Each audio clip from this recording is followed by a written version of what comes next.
ஓம் ஸ்ரீ குருப்யோ நமக. குருவின் தாழ்பணிந்து இந்த பதிவை நான் ஆரம்பிக்கிறேன். எனதருமை மார்ஸ் மீடியா நேயர்களே, முதல்ல உங்கள் எல்லாருக்குமே எங்களது நன்றிகள். ஏன்னா ரொம்ப ஊக்குவிக்கிறீங்க, நிறைய உத்வேகம் கொடுக்குறீங்க, நிறைய பேர் கமெண்ட்ஸ் பண்ணுறீங்க.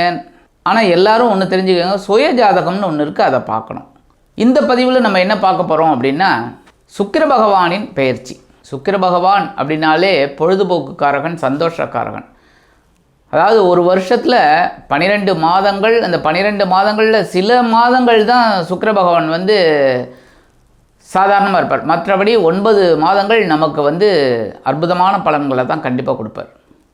அந்த வகையில் இந்த சுக்கிர பகவான் 13/2/2024 7/3/2024 வரைக்கும் 24 நாள் இவர் மகர ராசியில் சஞ்சாரம் பண்ண போகிறார். இது வரைக்கும் தனுசுல இருந்தவர் இப்போ மகரத்துக்கு அற்புதமான பலாபலன்களை கொடுக்க போகிறார்.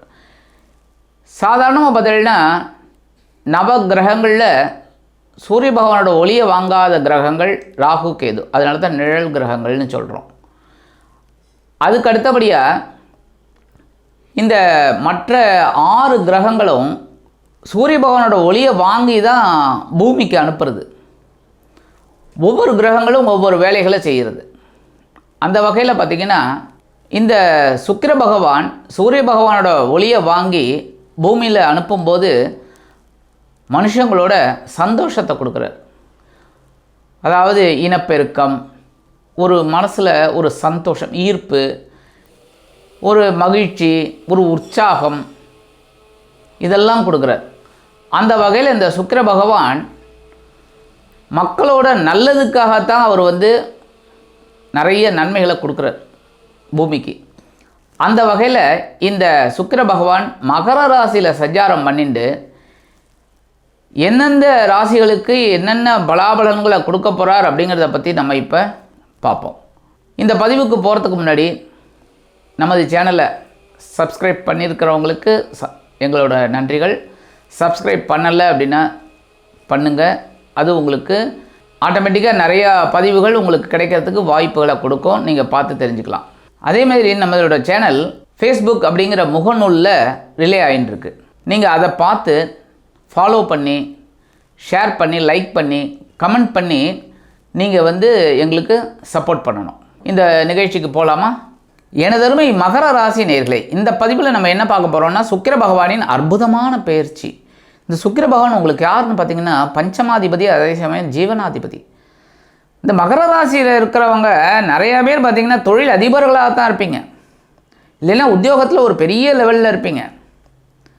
ராசிநாதன் சனீஸ்வர பகவான், அந்த உழைப்புலேயே நீங்கள் முன்னேறி இருப்பீங்க, எடுக்கிற காரியங்களை அற்புதமாக செஞ்சுருக்கீங்க. பஞ்சமாதிபதி அப்படின்னாலே பூர்வ புண்ணியத்தில் நீங்கள் என்னென்ன பண்ணின பலாபலன்கள் இப்போ உங்களுக்கு ஜீவனமாக கொண்டு வந்து கொடுக்கும். அதுக்கு இந்த சுக்கிர பகவான் காரணம். இந்த சுக்கிர பகவான் இது வரைக்கும் உங்களுக்கு விரயஸ்தானத்தில் இருந்தார். செலவு வச்சுட்டே இருந்தாரா? ஏகப்பட்ட செலவு. சில பேருக்கு பார்த்திங்கன்னா மருத்துவ செலவு, சில பேருக்கு பார்த்திங்கன்னா இந்த குழந்தைகளோட படிப்பு செலவு, சில பேருக்கு குழந்தைகளோட திருமண செலவு, இல்லைன்னா இந்த புத்திர பாக்கியத்துக்காக சில செலவுகள், எல்லாம் ஏகப்பட்ட செலவுகள், ஒன்று மாற்றி ஒன்று. சில பேர் வீடு கட்டிகிட்டே இருக்கீங்க, பாதி கட்டிகிட்டு இருக்கீங்க, அதுக்குண்டான அந்த நின்று போன வேலைகளெல்லாம் இப்போ செலவு பண்ணி அதை கொஞ்சம் பெரிய லெவலில் கொண்டு வந்திருக்கீங்க. அந்த வகையில் இந்த சுக்கிர பகவான் இப்போ விரயராசியை விட்டு விலகி உங்கள் ஜென்மராசிக்கு வரார். ஜென்மராசிக்கு வராருனாலே சந்தோஷம். ஏன் அப்படின்னா ஜென்மராசியில் சுக்கிர பகவான், புத பகவான் இவெல்லாம் வந்தாலே ரொம்ப சந்தோஷம், மனசில் சந்தோஷம் இருந்துகிட்டே இருக்கும். ஏன்னா அந்த குழப்பம் போயிடும். குழப்பம் போயிடுச்சுனாலே நம்ம எடுக்கிற காரியங்கள் அற்புதமாக இருக்கும், அதனாலேயே மனசில் சந்தோஷம் இருக்கும். முக்கியமாக உடல் ஆரோக்கியம், மருத்துவ செலவுன்னு சொன்னால அதெல்லாம் குறையும். உடல் ஆரோக்கியம் சிறப்பாக இருக்கும். கணவன் மனைவி ஒற்றுமை ரொம்ப சிறப்பாக இருக்கும். அதேமாரி வெளியிலலாம் போயிட்டு வருவீங்க, ஜாலியாக விருந்து, கேளிக்கைகள், பார்க்கு, பீச்சு, அது இதுன்னெலாம் ஜாலியாக இருப்பீங்க. செலவு கொடுங்க, சந்தோஷம். சம்பாதிக்கிறதே சந்தோஷமாக இருக்கிறதுக்கு தான். எல்லாமே சேமித்து வச்சுட்டு நம்ம ஒன்றுமே சாப்பிடாமல் இருந்தால் என்ன அர்த்தம்? ஒன்றும் இல்லை. இந்த ஜீவனத்தை ஜீவனமாக எடுத்துக்கிறது நீங்கள் தான். சந்தோஷமாக இருப்பீங்க. அந்த வகையில் ஜென்மராசியில் இருந்தாலே உத்தியோகத்தில் இருக்கிறவாளுக்கெல்லாம் எடுக்கிற காரியங்கள்லாம் அற்புதமாக இருக்கும். டக்கு டக்கு டக்கு டக்குன்னு அந்த வேலைகளெல்லாம் செய்வீங்க. அதுக்குண்டான ஒரு உயர்வுகள் உங்களுக்கு கிடைக்கும். புதுசாக உத்தியோகம் தேடுற குழந்தைகளுக்கெல்லாம் உத்தியோகம் அருமையாக வாய்ப்பு கொடுக்கும். அதே சமயம் தொழில் வியாபாரம்லாம் ரொம்ப நல்லபடியாக நீங்கள் ஒரு ஸ்கெட்ச் போடுவீங்க. முன்னேற்றம், அதாவது இந்த மாதம் இந்த மாதிரி ஒரு லாபம் வரணும், அதுக்கு என்ன உழைப்பு என்ன கொடுக்கணும் அப்படிங்கிறத திட்டம் போடுவீங்க. அற்புதமாக இருக்கும். ஒவ்வொரு நாளும் அதை அப்படியே வேலை செஞ்சு அந்த அனுகூலத்தை அனுபவமாக மாற்றிப்பீங்க. அடுத்தபடியாக வெளிநாட்டில் வசிக்கிற அன்பர்கள் அப்படிங்கும்போது சில செலவுகள் அவங்களுக்கு கண்ணா பின்னான்னு இருந்திருக்கு. அதெல்லாம் குறையும். மனசில் சந்தோஷம் அதிகமாகும். குழந்தைகள் படிக்கிற குழந்தைகளுக்கெல்லாம் கொஞ்சம் குழப்பம் அப்படி இப்படி இருந்தது. அதெல்லாம் இப்போ விலகும்.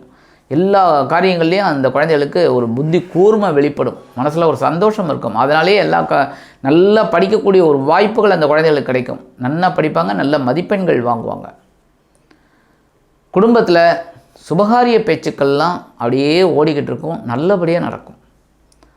சில பேருக்கு பார்த்திங்கன்னா எதிர்பாராத சில தன வரவுகளும் வந்து சேரலாம். மனசில் சந்தோஷம் எப்போவுமே இருக்கும். ஆக இந்த 24 நாட்களும் மகர ராசியில் இருந்து, அதாவது உங்களோட ஜென்மராசியில் இருந்து இந்த சுக்கிர பகவான் பலவிதமான ஒரு திருப்பங்களை கண்டிப்பாக கொடுப்பார் என்று கூறி விடைபெறுகிறேன். நன்றி, வணக்கம். மீண்டும் ஒரு அருமையான பதிவில் நான் உங்களை மனமகிழ்ச்சியோடு சந்திக்கிறேன். வாழ்த்துக்கள். வாழ்க வளமுடன். இந்த சேனல் உங்களுக்கு பிடிச்சிருந்தா மறக்காம சப்ஸ்கிரைப் பண்ணுங்க, ஷேர் பண்ணுங்க, லைக் பண்ணுங்க, கமெண்ட் பண்ணுங்க.